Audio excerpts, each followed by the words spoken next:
Don't settle for anything less than you can be. Make your life a masterpiece. This is a series about how Sigmund Freud's ideas about the unconscious mind have been used by those in power to control the masses in an age of democracy. Last week's episode showed how Freud's ideas spread throughout America in the 1950s. They were promoted by his daughter Anna and by Freud's nephew Edward Bernays, who invented public relations. He brought Freud's theories into the heart of advertising and marketing. A man like you, with a car like this. What they both believed was that underneath all human beings was a hidden, irrational self,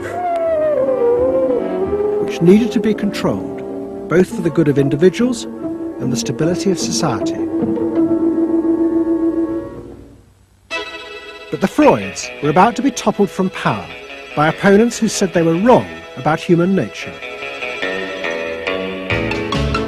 The inner self did not need to be repressed and controlled. It should be encouraged to express itself.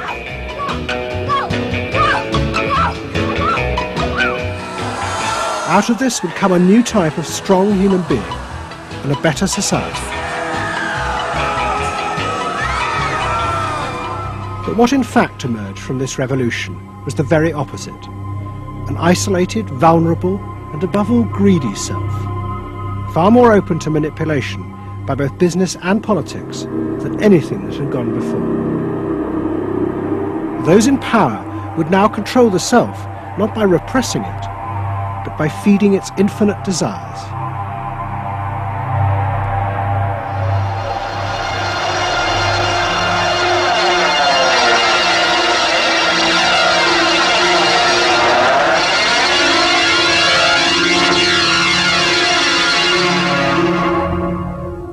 What goes on here is the liberation of feeling.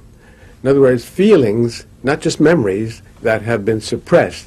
For example, screaming, crying, anger. You get a person who's really angry, and they're going to let it out. No! No! I could kill you!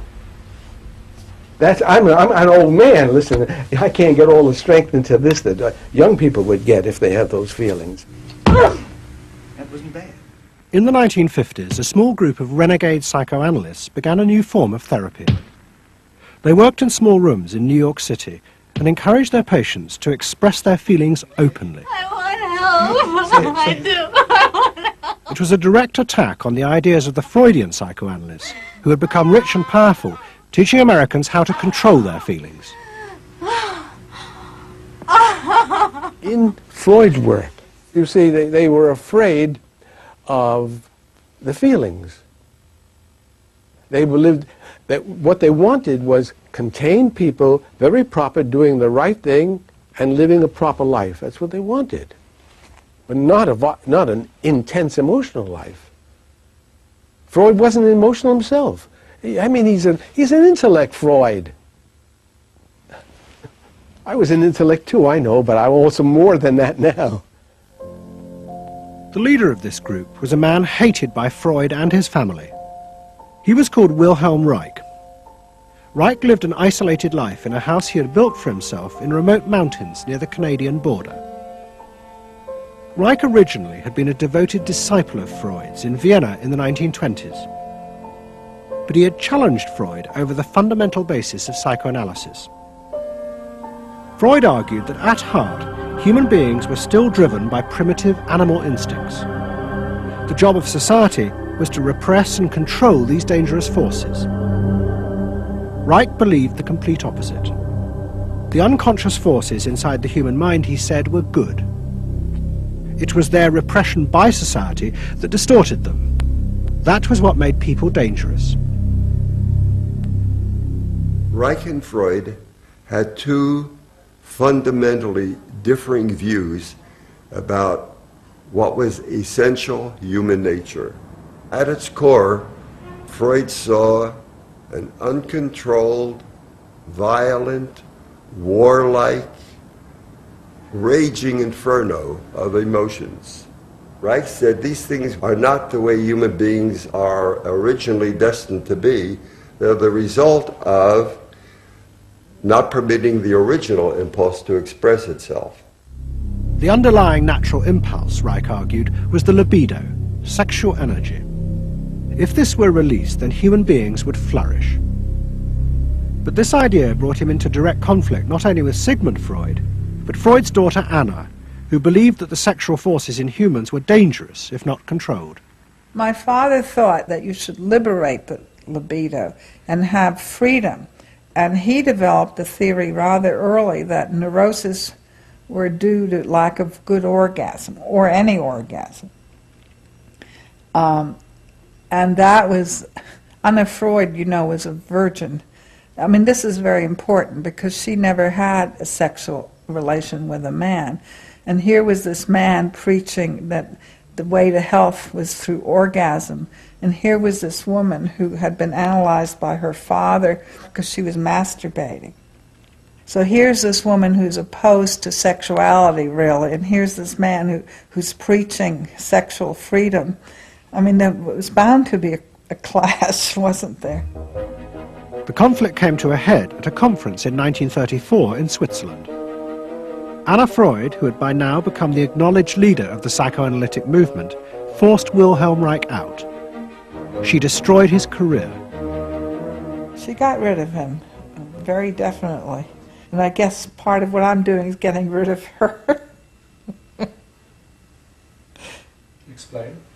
Well, I think that Anna Freud shouldn't get away with what she did, that it should be known. Maneuvering to get him kicked out of the International Psychoanalytic Association. So you're taking revenge? You might say so, right? Or wronging a right? No. Righting a wrong. You better cut that one out. Isn't that called a Freudian slip? Yes, it is. Reich fled to the United States and built his home and a laboratory. His ideas became grandiose to the point of madness. He was convinced that he had discovered the source of libidinal energy.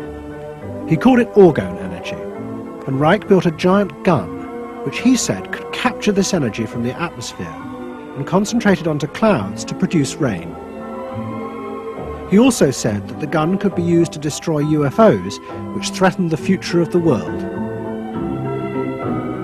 In 1956, Reich was arrested by the federal authorities for selling a device that he said used orgone energy to cure cancer. Reich was treated as a madman. He was imprisoned, and all his books and papers burnt on the order of the court. A year later, Reich died in prison.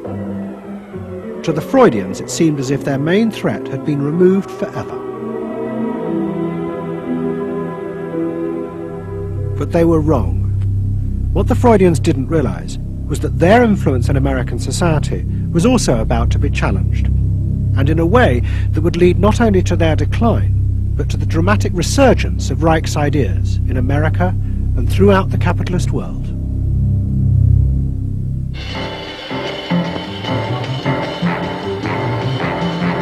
The consumer is king.